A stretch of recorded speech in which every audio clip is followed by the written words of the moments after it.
우리는 지난 로마서 1장과 2장을 통해 1장은 이방인 그리고 2장은 유대인들 그 모두가 하나님의 무서운 진노 아래에 있다는 뼈아픈 사실을 마주했습니다.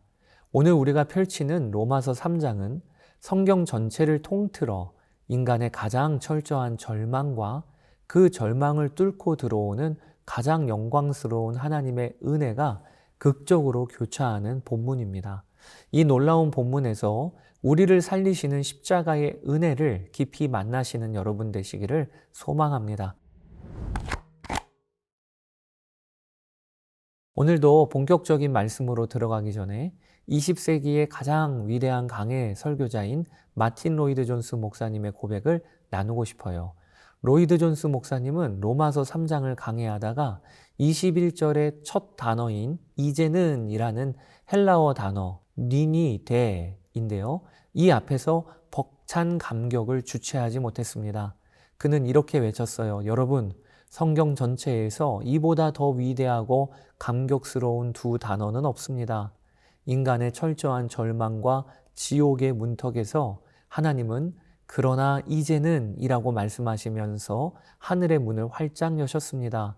이 두 단어가 기독교 복음의 모든 것을 설명해 줍니다. 라고 말이지요. 오늘 우리도 이 로마서 3장 말씀을 통해 우리 인생이 뒤집어지는 그러나 이제는의 은혜가 임하는 역사가 있기를 바랍니다.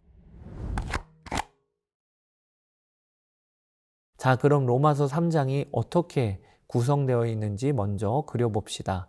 3장은 크게 세 부분으로 나뉩니다. 첫째, 1절부터 8절까지는 유대인들이 던지는 질문과 변명에 대해 바울이 답하며 하나님의 신실하심을 변호합니다. 둘째는 9절부터 20절까지인데요.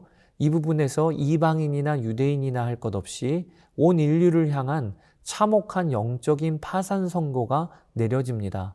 마지막 셋째인 21절부터 31절까지는 율법이 아닌 하나님의 의로 주어지는 예수 그리스도의 십자가 대속, 곧 복음의 위대한 선포를 강력하게 기록하고 있습니다. 자, 이제 이 거대한 반전의 흐름을 한번 따라가 보겠습니다. 여러분, 바울이 로마서 2장에서 유대인들의 종교적인 껍데기인 율법과 할례를 산산조각 내자 유대인들은 발끈하며 질문을 던지게 됐을 것입니다. 그게 바로 1절이에요. 그런즉 유대인의 나음이 무엇이며 할례의 유익이 무엇이냐. 쉽게 말해 유대인들이 바울에게 아니 우리가 이방인과 똑같이 심판받는다면 도대체 유대인으로 태어난 유익은 뭡니까? 라고 따진 것입니다. 이에 대하여 바울은 2절에서 이렇게 답합니다. 범사에 많으나 우선은 그들이 하나님의 말씀을 맡았음이니라. 그렇습니다. 유대인들의 가장 큰 특권은 하나님의 말씀, 즉 율법이라는 거울을 먼저 받았다는 것입니다. 그런데 유대인들은 여기서 아주 악하고 억지스러운 변명을 늘어놓기 시작합니다. 5절 이하를 보면 이런 이야기예요. 우리가 불순종하고 죄를 지어서 이방인들처럼 하나님의 신실하심과 의로우심이 더 선명하게 드러난다면 오히려 우리가 하나님께 영광 돌린 거 아닙니까? 그러므로 이제부터는 하나님께 영광 돌리기 위해 악을 더 행합시다. 이런 식으로 아주 퉁명하고 이런 식으로 아주 꼬인 말을 바울에게 한 거예요. 어처구니 없는 궤변이죠. 내 죄를 합리화하기 위하여 하나님의 은혜를 핑계 삼는 것입니다. 바울은 8절에서 이런 얄팍하고 교만한 논리를 펴는 자들을 단호하게 호통을 칩니다. 이렇게 유대인들의 모든 핑계와 변명을 차단한 바울은 9절에서 아주 뼈아픈 선언을 던집니다. 그러면 어떠하냐? 우리는 나으냐? 결코 아니라. 유대인이나 헬라인이나 다 죄 아래에 있다고 우리가 이미 선언하였느니라. 이방인이든 말씀을 맡은 유대인이든 하나님 앞에서는 도토리 키재기일 뿐이라는 것입니다. 그리고 10절에서 성경 역사상 가장 무서운 사망 선고가 내려집니다. 기록된 바 의인은 없나니 하나도 없으며. 성경은 단 한 사람도 예외가 없이 죄인이라는 것입니다. 깨닫는 자도 없고 하나님을 찾는 자도 없으며 다 치우쳐 무익하게 되고 선을 행하는 자는 없나니 하나도 없다라고 성경은 고발합니다. 이 선언은 마치 법정에서 판사가 망치를 3번 두드리며 피고인 인류 전체 사형이라고 판결 내리는 것과 같습니다. 여러분, 우리는 내 힘으로 그리고 내 노력으로 도저히 나를 구원할 수 없는 영적인 완전한 파산 상태에 이르렀다는 것을 오늘 본문은 이야기해주고 있어요. 그래서 바울은 20절에서 율법의 진짜 목적을 이렇게 밝힙니다. 그러므로 율법의 행위로 그의 앞에 의롭다 하심을 얻을 육체가 없나니 율법으로는 죄를 깨달음이니라. 율법은 우리가 얼마나 끔찍한 죄인인지를 비춰주는 엑스레이일 뿐 결코 우리를 치료해 줄 수 없다는 것입니다. 그런데 가장 중요한 것이 인간의 모든 소망이 끊어지고 지옥의 심판만이 남겨진 바로 그 절체절명의 끝자락에서 기독교 역사상 가장 위대한 반전의 종소리가 울려 퍼지게 되고 있습니다. 그것이 바로 오늘 본문 21절입니다. 이제는 율법 외에 하나님의 한 의가 나타났으니 율법과 선지자들에게 증거를 받은 것이라. 여기 21절 원어 성경에는 이 구절 앞에 그러나 but이라는 단어가 들어가 있습니다. 즉 그러나 이제는 이라고 시작한다는 거지요. 내 행위, 내 율법을 지킴, 또 내 자격이 아니고 하나님이 친히 준비하신 전혀 새로운 구원의 길, 곧 하나님의 의가 나타났다는 것입니다. 여러분, 그게 뭡니까? 23절, 24절을 보세요. 모든 사람이 죄를 범하였음에 하나님의 영광에 이르지 못하더니 그리스도 예수 안에 있는 속량으로 말미암아 하나님의 은혜로 값없이 의롭다 하심을 얻은 자 되었느니라. 내가 치러야 할 죄값을 예수님이 십자가에서 당신의 피로 다 지불하셨습니다. 속량이라고 해요. 우리는 아무런 값을 지불하지 않았지만 하나님 편에서는 당신의 하나뿐인 외아들의 생명이라는 어마어마한 값을 치르시고 우리를 구원해 내신 것입니다. 25절은 이 예수님을 화목제물이라고 부릅니다. 내가 받아야 할 하나님의 그 무섭고 맹렬한 진노와 심판을 예수님이 십자가 위에서 당신의 온몸으로 다 받아내셨어요. 예수님이 철저하게 버림받고 저주받으셨기에 오늘 자격 없는 우리 또한 하나님께 받아들여지고 의롭다 하심을 얻게 된 것입니다. 사랑하는 여러분, 이 압도적인 은혜 앞에서 우리가 할 수 있는 반응이 무엇이겠습니까? 27절은 명확하게 결론을 내립니다. 그런즉 자랑할 데가 어디 있느냐? 있을 수가 없느니라. 오늘 하루 우리의 삶의 현장에서 일터와 가정에서 이 말씀을 어떻게 살아내야 할까요? 우리는 여전히 내 작은 성취, 도덕적 우월감, 남보다 조금 더 기도하고 조금 더 봉사했다는 종교적인 훈장들을 은근히 자랑하고 싶어 합니다. 내 죄를 합리화하고 핑계대고 싶어 하는 게 우리예요. 그러나 오늘 이 십자가의 은혜 앞에 서보면 우리의 모든 변명과 자랑은 흔적도 없이 사라져야 합니다. 오늘 하루 내 입술에서 누군가를 정죄하는 말이나 나를 높이려는 교만이 불쑥불쑥 올라올 때마다 이렇게 고백합시다.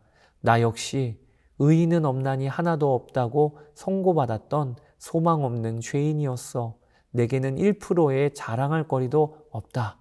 오직 나를 위해 피 흘리신 예수 그리스도의 십자가, 그분의 일방적인 은혜만이 나의 유일한 자랑이요 생명이다 라고 말이죠. 나의 헛된 자랑을 십자가에 못 박고 오직 값없이 베풀어 주신 하나님의 은혜만 깊이 찬양하는 하루 되시기를 축복합니다. 그러나 이제는 이라고 말씀하시며 우리를 생명으로 옮기신 그 십자가 복음의 능력 안에서 참된 평안을 누리시기를 주의 이름으로 축복합니다. 자, 이제 로마서 4장에서 뵙겠습니다. 제3장. 그런즉 유대인의 나음이 무엇이며 할례 유익이 무엇이냐? 범사에 많으니 우선은 그들이 하나님의 말씀을 맡았음이니라. 어떤 자들이 믿지 아니하였으면 어찌하리요? 그 믿지 아니함이 하나님의 미쁘심을 패하겠느냐? 그럴 수 없느니라.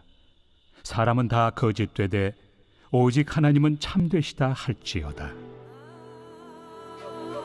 기록된 바 주께서 주의 말씀에 의롭다 함을 얻으시고 판단받으실 때 이기리 하심이라 함과 같으니라.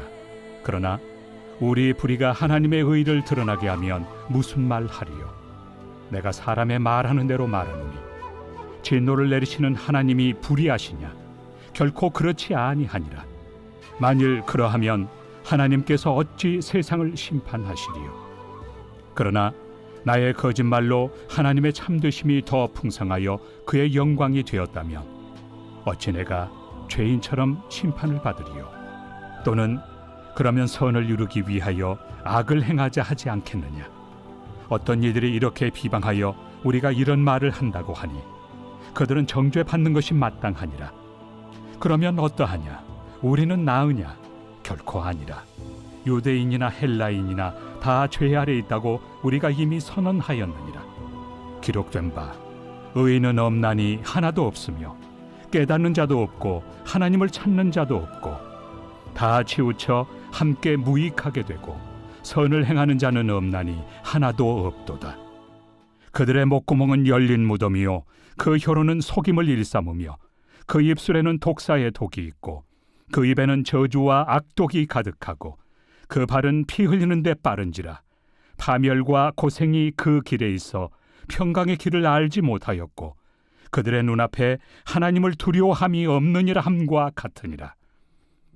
우리가 알거니와 물은 율법이 말하는 바는 율법 아래 있는 자들에게 말하는 것이니 이는 모든 입을 막고 온 세상으로 하나님의 심판 아래 있게 하려 함이라. 그러므로 율법의 행위로 그의 앞에 의롭다 하심을 얻을 육체가 없나니 율법으로는 죄를 깨달음이니라. 이제는 율법 외에 하나님의 한 의가 나타났으니 율법과 선지자들에게 증거를 받은 것이다. 곧 예수 그리스도를 믿음으로 말미암아 모든 믿는 자에게 미치는 하나님의 의인이 차별이 없느니라. 모든 사람이 죄를 범하였으며 하나님의 영광에 이르지 못하더니 그리스도 예수 안에 있는 속량으로 말미암아 하나님의 은혜로 값없이 의롭다 하심을 얻은 자 되었느니라. 이 예수를 하나님이 그의 피로써 믿음으로 말미암는 화목 제물로 세우셨으니 이는 하나님께서 길이 참으시는 중에 전에 지은 죄를 간과하심으로 자기의 의로우심을 나타내려 하심이니 곧 이때에 자기의 의로우심을 나타내사 자기도 의로우시며 또한 예수 믿는 자를 의롭다 하려 하심이라. 그런즉 자랑할 데가 어디냐? 있을 수가 없느니라.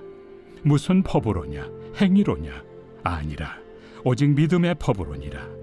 그러므로 사람이 의롭다 하심을 얻는 것은 율법의 행위에 있지 않고 믿음으로 되는 줄 우리가 인정하노라.